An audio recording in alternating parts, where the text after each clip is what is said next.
सुमन देवी, एक नाम जिसके पीछे दर्द की लंबी कहानी छुपी थी। शादी के दिन से ही उसकी जिंदगी में खुशियां कम और संघर्ष ज्यादा लिख दिए गए थे।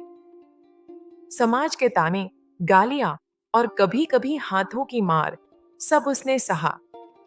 कमजोरी की वजह से नहीं, बल्कि इसलिए कि उसके सामने चार जिंदगियां थी।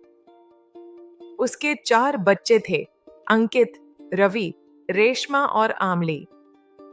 रवि सबसे बड़ा पुत्र था, जो माँ की आंखों में डर भी देखता था और वो हिम्मत भी जो शब्दों में नहीं उतरती। उनके पति बलराम सिंह भट्ठे पर काम करते थे। दिन की आग और रात की थकान के बीच घर लौटते थे, लेकिन घर में सुकून नहीं लाते थे। सुमन देवी हर सुबह उठती, अपने दर्द को साड़ी के पल्लू में छुपाती और बच्चों के लिए मुस्कान ओढ़ लेती। वक्त बीतता गया और दर्द बढ़ता गया। धीरे धीरे वो मानसिक और शारीरिक रूप से कमजोर होती चली गई। कभी कभी वो अपने आप कुछ भी बोलने लगती, बिना सिलसिले के, बिना वजह के। लोगों ने कहा, भूत चुड़ैल का साया है। किसी ने कहा, दिमाग की बीमारी है। लेकिन किसी ने ये नहीं पूछा कि सुमन देवी कितने सालों से चुपचाप टूट रही थी। वो बहुत कष्ट में थी, पर जब कोई पूछता तो वो बता नहीं पाती थी। शब्द उसका साथ छोड़ चुके थे। उसकी आंखों में सफेदी उतर आई थी। दांत टूट चुके थे। नाखूनों में पीलापन था। बाल उम्र से पहले सफेद हो गए थे। इलाज के नाम पर कभी डर मिला, कभी अंधविश्वास, कभी उपेक्षा। और फिर एक दिन वो दर्द जो सालों से जमा था उसे अपने साथ ले गया। 6 दिसंबर 2023।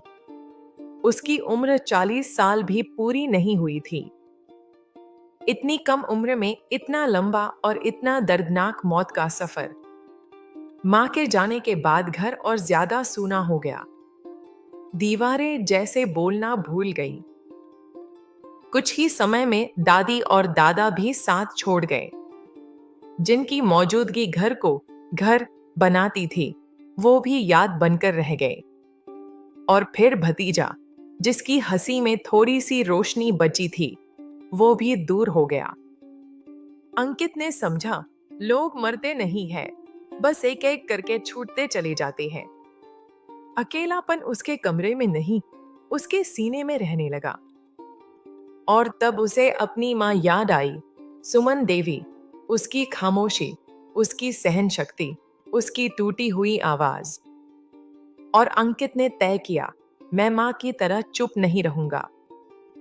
वो दर्द को आगे नहीं बढ़ाएगा। वो हिंसा को विरासत नहीं बनने देगा।